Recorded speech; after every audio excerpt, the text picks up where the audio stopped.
추수감사절을 맞이하여 온 가족이 함께 하나님께 예배드리시는 모든 성도님들 위해 하늘의 축복이 임하시기를 바랍니다. 바라기는 올 남은 기간도 잔치하는 교회라는 우리 교회의 한 해의 기도 제목처럼 성도님들 가정 위에 항상 잔치의 기쁨이 충만하시기를 주님의 이름으로 축원합니다. 우리들이 너무나도 잘 아는 성경 구절이 있습니다. 이것은 데살로니가전서 5장 16절부터 18절까지 있는 말씀으로 항상 기뻐하라, 쉬지 말고 기도하라, 범사에 감사하라, 이것이 그리스도 예수 안에서 너희를 향하신 하나님의 뜻이니라 라는 우리가 암송하는 성경 말씀입니다. 여기서 18절을 보면은 범사에 감사하라, 이렇게 감사를 이야기합니다. 이 범사라는 단어, 헬라어 원문어 파스라는 단어는 모든 일, 온갖 일, 이런 의미를 가지고 있습니다. 그래서 새 번역이나 현대인의 성경에서는 모든 일 이렇게 번역하고, 공동 번역에서는 어떤 처지에서든지 이렇게 번역합니다. 하지만 이 범사라는 이 국어 사전적인 의미를 보면 먼저 1차적으로는 모든 일을 의미합니다. 하지만 이 범사라는 한자를 보게 되면 평범할 범자에 일사자를 쓰게 됩니다. 바꿔 말하면 이 범사라는 국어 사전의 2차적인 의미에서는 이 평범한 일, 이런 의미도 있다라는 겁니다. 그래서 저는 우리 개역개정 성경에서 번역한 범사라는 표현을 더 좋아합니다. 바꿔 말하면 우리가 하나님께 드리는 감사는 모든 일에 감사를 해야 되지만, 또 한편으로는 평범한 일, 일상적인 일도 우리가 돌이켜보고 감사할 줄 알아야 한다라는 겁니다. 밤새 안녕이라는 말이 있듯이 아침에 눈을 뜬 것만 해도 감사했는 것 아닙니까? 오래 사신 분들은 남편이 아침에 눈 떴다고 혼낸다는 말도 있지만, 여러분, 아침에 눈을 뜨고 생명이 있다라는 게 이것이 하나님께 감사할 내용이라는 겁니다. 아침에 밥을 먹을 수 있다라는 것, 이게 얼마나 큰 감사입니까? 양식이 있으니까 아침밥을 먹을 수 있는 것이고, 음식을 먹어도 소화될 수가 있으니까 우리가 아침을 먹게 된다라는 겁니다. 이렇게 보게 되면 우리 일상에 사소한 것, 적은 것 같지만 여기에서부터도 매사에 범사에 감사할 수 있다라는 것, 이것이 축복이 되는 줄 믿습니다. 그래서 성경은 이것이 그리스도 예수 안에서 너희를 향하신 하나님의 뜻이라, 작은 것에서부터 범사에서부터 모든 것에 대하여서 우리는 감사할 줄 알아야 한다라는 겁니다. 근데 우리가 이렇게 감사를 하는데 모든 부분에 대해서 감사하지만 한편으로 좀 더 한 차원 높인 감사를 좀 배울 필요가 있다 생각되어서 오늘 본문의 말씀 가지고 은혜를 받으려고 하는 겁니다. 오늘 본문 역대상 16장 34절을 보면 여호와께 감사하라, 그는 선하시며 그의 인자하심이 영원하미로다, 이렇게 고백합니다. 이 역대상 16장에서 다윗이 하나님께 감사했던 내용은 우리가 아는 대로 다윗이 법궤를 예루살렘으로 모시려고 하다가 하나님께서 사람을 쳐서 죽기까지 하지 않습니까? 결국은 법궤를 바로 모시지 못하고 아비나답 집에 모셨다가 우리가 가게 되는 겁니다. 이와 같이 우여곡절 속에서 결국은 법궤를 예루살렘으로 모시게 됐을 때 다윗이 하나님께 감사한 내용이 역대상 16장에 나오게 된다라는 겁니다. 그는 우여곡절이 있었지만 우리 하나님을 이렇게 표현하는 겁니다. 그는 선하시며 그의 인자하심이 영원하다. 우리가 세상을 살다 보면 우리는 우리 시각을 가지고 선과 악을 구별하지 않습니까? 우리의 생각을 가지고 옳고 그름을 나누는 겁니다. 하지만 성경에서는 하나님만이 선하신 분이라, 하나님만이 옳으신 분이고 하나님만이 참된 진리라 이야기하는 겁니다. 바로 우리는 이 선하신 하나님, 그 인자하심이 영원하신 하나님, 그 하나님이 나의 하나님 된 것, 우리는 이것을 감사해야 될 줄 믿습니다. 따라서 오늘 시간 우리가 감사해야 될 하나님이 어떤 하나님이신가 살펴보시고 그런 하나님 만난 것, 그리고 그 하나님이 나의 하나님 된 것을 감사하시는 은혜의 모든 성도님들이 되시기를 바랍니다. 그렇다면 선하시고 그 인자하심이 영원하신 하나님, 그 하나님은 어떤 하나님이십니까? 먼저는 통치자 되어주신 하나님이시라는 겁니다. 역대상 16장 31절을 보면 하늘은 기뻐하고 땅은 즐거워하며 모든 나라 중에서 이르기를 여호와께서 통치하신다 할지로다.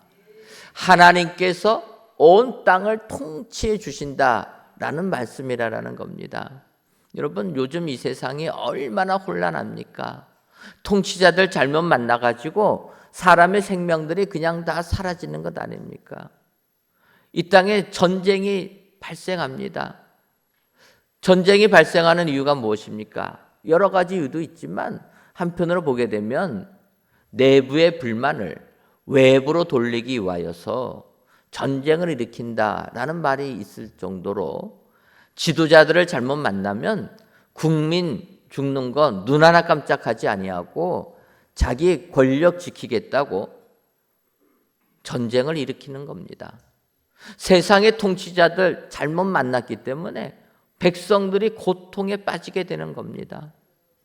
이것은 성경을 봐도 마찬가지라는 겁니다. 저는 성경을 보면 이 같은 통치자는 바로 애굽왕 바로라 이렇게 생각을 합니다. 우리가 아는 대로 요셉이 애굽에 내려와서 흉년에 관한 온 세상 사람들을 구원해 주지 않습니까? 그 요셉의 공로를 아는 애굽왕 바로들은 그를 인정해 주었습니다. 하지만 시간이 흘러서 요셉의 은혜를 기억하지 못하는 바로는 이스라엘 백성들이 번성하는 것을 보고 오히려 위협으로 느끼고 그들에게 심한 고역을 맡겼다라는 겁니다.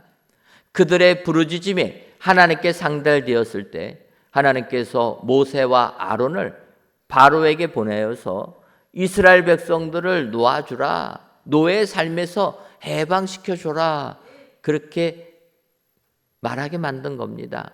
그런데 그 당시 그때의 애굽왕 바로 어떠합니까? 하나님께서 이스라엘 백성들 자유하게 해주라 명했을 때 거절했다라는 겁니다. 그 거절한 결과 하나님께서 10가지 재앙을 애굽에 내리게 된 겁니다. 바로의 잘못된 판단이 그의 백성, 애굽 백성들은 10가지 재앙을 통해서 온갖 고통을 당하게 되었다라는 겁니다. 근데 그 10가지 재앙도 정말로 힘들지만 마지막 10번째 재앙은 어떤 재앙입니까? 애굽 땅에 있는 모든 초태생들이 죽는 재앙 아닙니까? 그래서 바로의 장자부터 시작해서 모든 애국 가정의 장자들이 죽고 그들이 키우고 있는 육축의 초태생들도 다 죽었다라는 겁니다. 왕 잘못 만나니까, 통치자 잘못 만나니까 백성들은 장자를 잃는 아픔을 겪게 되었다라는 겁니다. 이렇게 중요한 겁니다. 통치자 잘못 만나니까 죽어나가는 것 아닙니까? 우리가 아는 대로 이렇게 10째 재앙을 맞이하게 되니까 바로가 풀어줍니다. 하지만 풀어주자마자 그의 마음이 또 바뀌는 겁니다. 군대를 보내어서 광야로, 가나안 땅으로 나가는 그들 잡아오라고 하는 것 아닙니까? 홍해바다를 마른 땅까지 건너가는 이스라엘 백성들, 그들이 그 바다 들어갔다가 바다가 도로 원상으로 복귀되는 상황 속에서 다 빠져 죽는 애국 군사들 다 숨을 당하고 말았다라는 겁니다. 왕 잘못 만나니까, 지도자 잘못 만나니까 애굽 백성들, 군사들 죽어나가는 겁니다. 바로 우리가 이 땅을 살아갈 때 지도자 잘못 만나면 이런 어려움을 겪는 겁니다. 근데 오늘 성경은 뭐라고 합니까? 우리가 믿는 하나님이 우리의 지도자, 통치자가 되어주신 것, 그래서 이것을 감사해야 된다 이야기하고 있다라는 겁니다. 여러분, 하나님이 우리의 통치자가 되어주신다면 세상이 아무리 우리를 위협하고 세상이 아무리 우리를 힘들게 해도 하나님이 통치하시기 때문에 우리는 축복을 받게 될 줄 믿습니다. 세상 지도자와 달리 우리 하나님은 우리를 사랑하시고 우리에게 한없는 은혜를 베풀어 주시는 은총의 하나님이신 줄 믿습니다. 그런 하나님이 우리의 통치자가 되어 주셨다. 이것이 우리는 진정으로 하나님께 감사할 거리가 되는 줄 믿습니다. 오늘도 하나님께 감사할 게 무엇인가? 하나님은 우리의 통치자 되어 주심, 이 사실에 감사하시는 저와 여러분들 되시기를 바랍니다.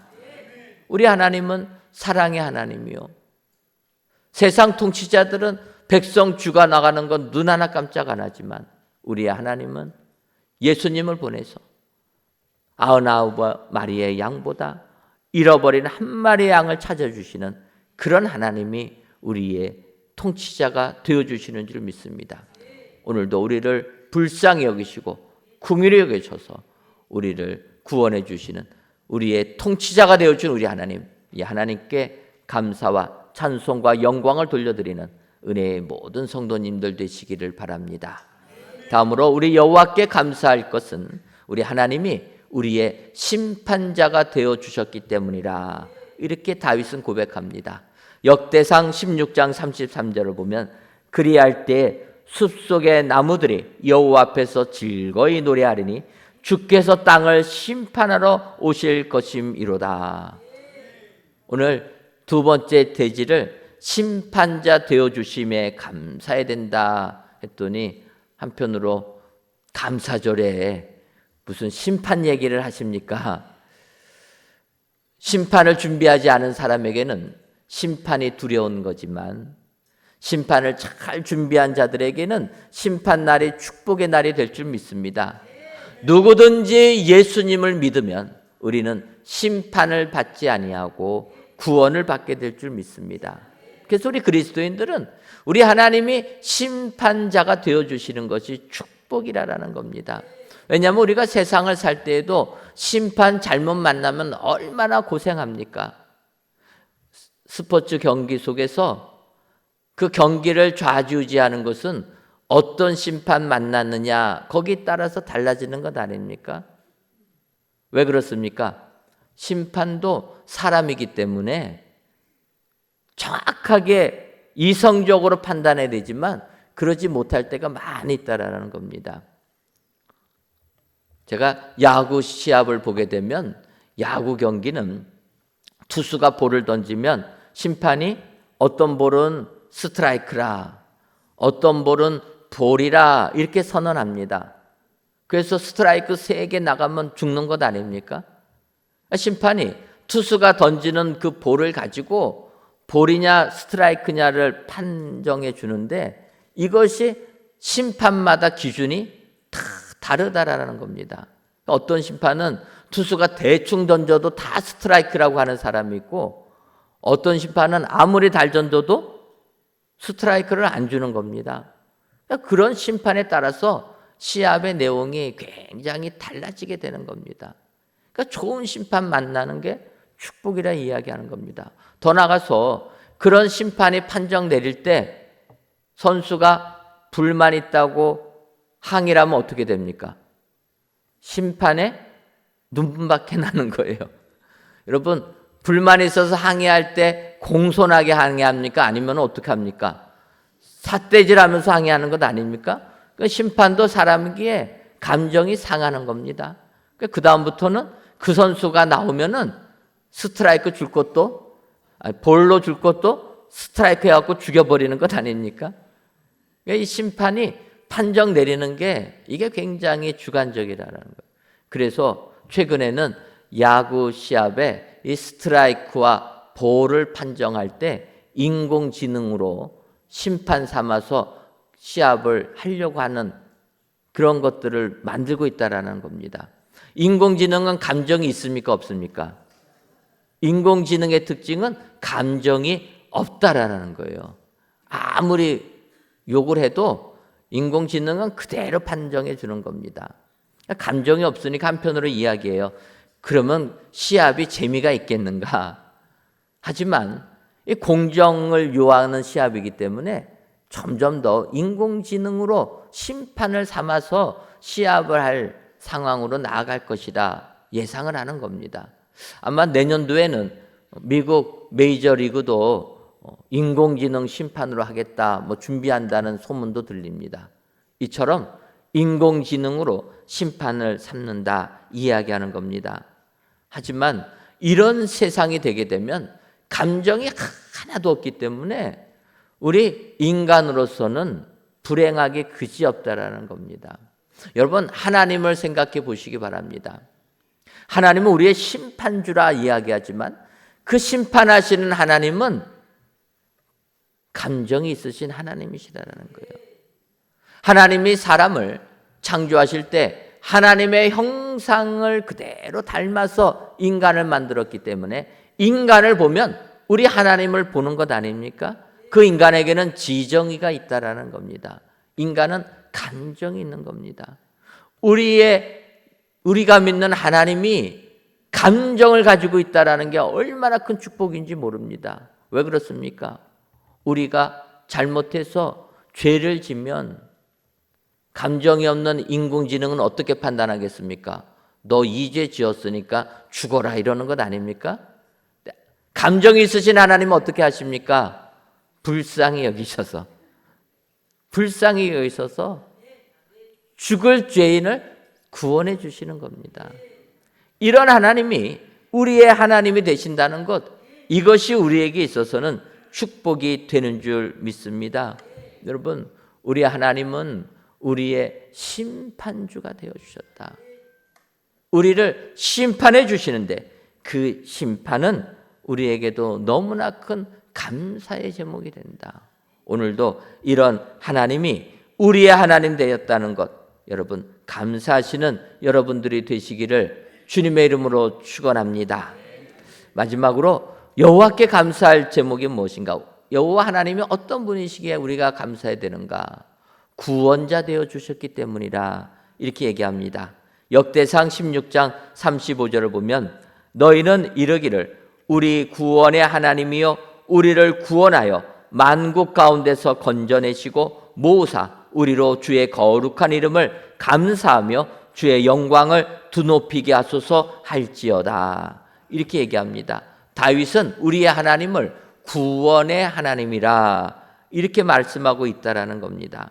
그래서 우리는 이 구원의 하나님을 믿고 그 하나님께 감사할 줄 알아야 한다라는 겁니다. 이 구원이라는 게 무엇입니까? 구원이라는 것은 어려움이나 위험에 빠진 자를 그 어려움에서 건져주시는 것, 이것이 구원 아닙니까? 우리가 세상을 살 때 어려운 일 당하면 하나님께서 그 어려움에서 우리를 건져주실 줄 믿습니다. 거기서 구원이 끝나지 아니하고 예수 믿는 자에게는 죽을 우리들 영생의 축복으로 구원의 은혜로 구원해 주신다. 성경이 말씀하고 있는 겁니다. 그래서 우리는 이 하나님께 감사를 해야 되는 겁니다. 사도행전 27장을 보게 되면 사도 바울이 죄인의 몸이 되어서 로마로 압송당하는 사건이 기록되어 있습니다. 바울은 주의 복음 증거하기 위하여서 로마까지 가서 복음 전하기를 원했습니다. 하나님께서 바울의 기도를 들어주셨는데 로마까지 가게 되는 상황이 죄인의 몸으로 가게 되는 겁니다. 그래서 감옥에 갇혀서 이제 묶여서 배를 타고 로마까지 압송을 당하게 되는데 사도 바울이 탄 배가 미양이라는 곳에서 머물게 됩니다. 근데 이때가 이제 겨울이 다가오게 되니까 바울이 이야기하는 겁니다. 자기를 호송하는 백부장에게 지금 겨울철이 다가오니 바다가 거칠어지니까 미양이라는 이 작은 항구에서 머물다가 겨울 보내고 우리가 봄 되면 로마로 갑시다. 이렇게 제안합니다. 그런데 이 백부장은 바울의 얘기도 들을 뿐만 아니라 선장이나 선주, 이 선원들, 바다 생활에 잔뼈가 굵은 사람들에게도 동일하게 물어보는 겁니다. 그러니까 그들은 뭐라고 얘기합니까? 미양은 좁은 항구라 여기서 수백 명이 겨울을 지내기에는 너무나 힘이 듭니다. 그러니 여기서 한 65km 정도 떨어진 베닉스라라는 조금 더 큰 항구에 가서 거기에 가서 겨울을 지내서 지중해로 로마까지 갑시다. 이렇게 얘기했다라는 겁니다. 그런데 그 얘기를 들은 백부장이 사도행전 27장 11절을 보면 백부장이 선장과 선주의 말을 바울의 말보다 더 믿더라. 바울은 바다의 삶을 안 살아봤기 때문에 바울이 하는 얘기는 백부장이 신뢰가 안 가는 겁니다. 그런데 바다의 잔뼈가 굵은 선장이나 선원들이 하는 이야기 신뢰가 가지 않습니까? 그래서 백부장이 그들의 말을 듣고 미양에서 베닉스라라는 항구로 출항하게 된 겁니다. 처음에 출항할 때는 날씨가 좋아가지고 출항을 잘했다 생각했는데 얼마 지나지 않아서 풍랑을 만나게 되는 겁니다. 유라굴로라는 큰 풍랑을 만나게 돼가지고 이들이 그 바다 속에서 방향 잃고 간신히 목숨을 연명하며 살고 있습니다. 배에 있는 모든 물건들 다 바다에 집어 던지고 어떻게 하든지 살으려고 노력을 하는데 거기서 헤어나오지를 못하는 겁니다. 며칠 몇 밤을 밤새면서 풍랑 속에 있으니까 이들이 삶의 여망이 다 끊어졌다. 성경이 이야기합니다. 얼마나 그 고난이 힘들면 소망이 아예 사라지는 겁니다. 이제는 죽었구나. 우리가 이 땅을 살다 보면 이런 일들이 닥치게 됩니다. 도저히 살 길이 보이지 아니하고 삶의 여망이 끊어질 때가 있다라는 겁니다. 그런데 이때 하나님께서 사도 바울에게 이야기하는 겁니다. 사도행전 27장 24절과 25절을 보면 바울아 두려워하지 말라. 내가 가이사 앞에 서야 하겠고 또 하나님께서 너와 함께 항해하는 자를 다 내게 주셨다 하였으니 그러므로 여러분이여 안심하라. 나는 내게 말씀하신 그대로 되리라고 하나님을 믿노라. 두려워 떨고 있는 바울에게, 두려워 떨고 있는 배에 있는 사람들에게 하나님께서 나타나셔서 말씀해 주신 겁니다. 두려워하지 말라. 너는 가이사 앞에 서야 하겠고 너와 함께한 모든 자들을 내가 너에게 다 주었다. 그 말을 들은 바울이 나는 하나님의 이 말씀을 믿습니다 하면서 그들에게 선포하였고 결국 그 배가 멜리데라는 섬에 안착할 수 있게 되었다는 겁니다. 여러분, 우리가 세상을 살다 보면 아무리 힘들어도 하나님께서 바울을 그 풍랑 속에서 구원해 주셨다라는 겁니다. 왜 구원해 주십니까? 바울에게는 사명이 있었기 때문이라는 겁니다. 여러분, 우리가 이 땅을 살면서 삶의 여망이 끊어지는 고통 한가운데 있을 때에도 하나님께서 우리를 이 땅에 보내신 사명이 있기 때문에 우리는 결코 무너지지 않는다라는 겁니다.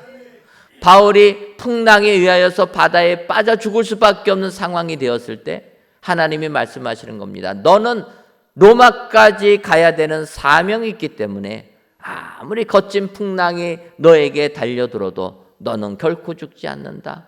너가 죽지 않기 위하여서 이 배가 온전해야 되기 때문에 너와 함께한 이 사람들도 다 살게 될 것이다. 여러분, 사명이 있는 자는 하나님께서 풍랑에서 구원해 주시는 줄 믿습니다.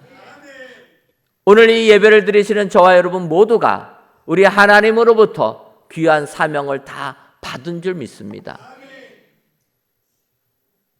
어떤 분들은 작은 사명이 있을 수 있겠고 어떤 분들은 큰 사명이 있을지 몰라도 우리 모두에게는 하나님이 원하시는 사명이 다 있다는 겁니다. 사명이 있기 때문에 이 땅에 태어나게 된 것이고 지금까지 우리는 사명이 있기 때문에 생명을 유지하게 되는 줄 믿습니다.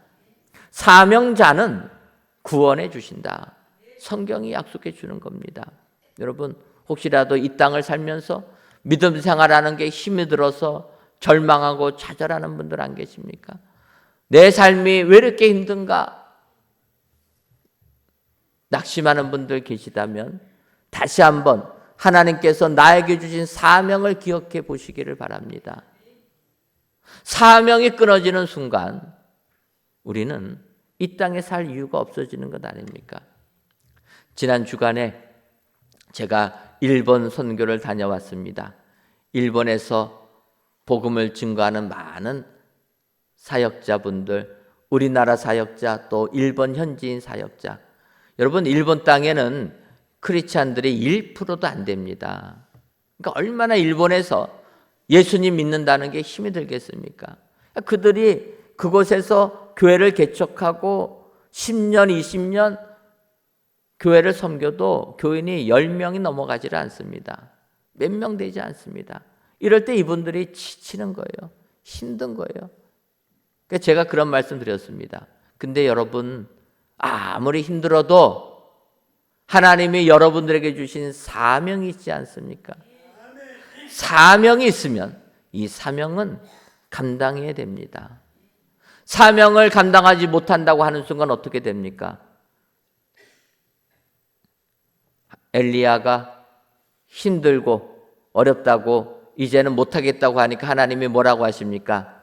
알았다 하고서 천국으로 불러가지 않습니까? 엘리사에게 너의 일 맡기고 엘리사는 승천하는 겁니다. 여러분, 하나님께서는 우리에게 사명을 주신 겁니다. 예수님 잘 닮아가라. 그 은혜의 복음을 세상에 증거하라. 사명을 주신 겁니다. 사명을 주신 순간 우리는 하나님이 모든 어려움에서 우리를 구원해 주실 줄 믿습니다. 그래서 우리를 구원해 주신 하나님께 우리는 감사를 해야 된다 이야기하는 겁니다. 여러분, 예수님께서 바다를 걸어올 때 베드로가 바다를 걷는 예수님을 보고 나도 예수님처럼 걷게 하옵소서 부탁합니다. 그때 예수님께서 말씀하십니다. 걸어오라. 베드로가 예수님 말씀에 순종해서 바다 위를 걸어가다가 바다를 보고 무서워하는 순간 빠지게 되지 않습니까? 그때 베드로가 소리를 질러 주여 나를 구원하소서 외치게 됩니다. 여러분, 주님께 구원해달라 외치게 되면 우리 주님 물에 빠지는 베드로 손 내밀어서 건져주시는 주님인 줄 믿습니다. 내 삶이 아무리 힘들어도 구원해달라 외치는 우리의 그 작은 신음 주님이 다 알고 들으시고 우리를 물 속에서 건져주실 줄 믿습니다. 바로 우리가 믿는 하나님은 이와 같이 우리의 구원의 하나님이라. 이 하나님을 기억하시고 구원의 하나님께 감사하시는 저와 여러분들이 되시기를 주님의 이름으로 축원합니다. 올 한 해를 돌이켜보시면서 어찌 보면 내 삶이 풍랑 한가운데 빠진 것처럼 절망의 나날을 거두르신 분들이 계실 것입니다. 이때도 나를 구원해달라 하나님께 간구하면 눈물이 많으신 우리 하나님, 자비와 긍휼이 넘친 우리 하나님, 우리의 간구를 외면하지 아니하시고 우리를 그 고통에서 건져주시는 구원의 하나님이라 성경이 말씀합니다. 이 구원의 하나님이 나의 하나님 된 것 오늘도 기억하시고 이 나의 하나님이신 우리 구원의 하나님께 감사와 찬송과 영광을 돌려드리시는 은혜의 모든 성도님들이 되시기를 주님의 이름으로 축원합니다. 기도하겠습니다. 하나님, 한 해 동안 하나님께서 베풀어 주신 은혜에 감사하는 추수감사절을 맞이하여 온 성도님들이 성전에서 또는 각 예배 초소에서 귀한 예배를 드리게 하시니 감사합니다. 이 예배를 기뻐 받아 주옵시고 모든 예배자들마다 하나님께 대한 감사가 넘쳐나게 하여 주옵소서. 이 시간 여호와께 감사라는 제목으로 말씀을 주시니 고맙습니다. 바라기는 우리의 통치자가 되어주신 하나님, 심판자가 되어주신 하나님, 구원자가 되어주신 선하시며 인자하심이 영원하신 여호와 하나님께 감사하는 우리 모든 성도님들 되게 하여 주옵소서. 그리하여 한 해 동안 하나님께 받은 은혜에 감사하며 우리들의 삶에도 범사에 감사가 넘쳐나는 감사 또 감사 영원토록 감사하는 복된 삶을 살게 하여 주옵소서. 예수님의 이름으로 기도하옵나이다. 아멘.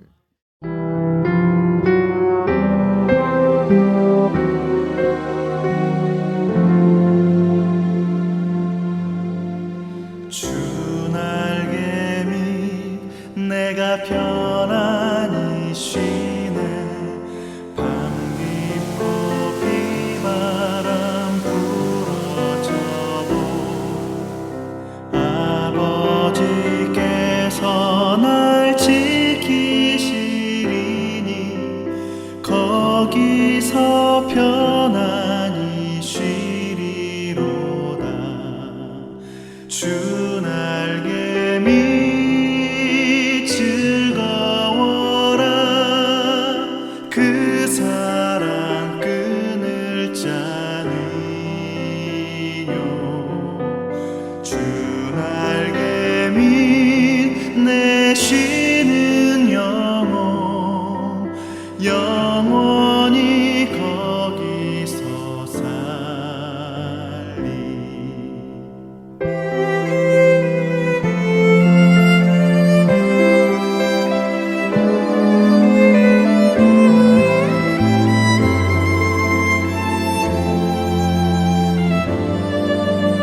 주 날개 밑 나의 피난처 되니 거기서 쉬기를 원하노라. 세상이 나를 못 위로해 주나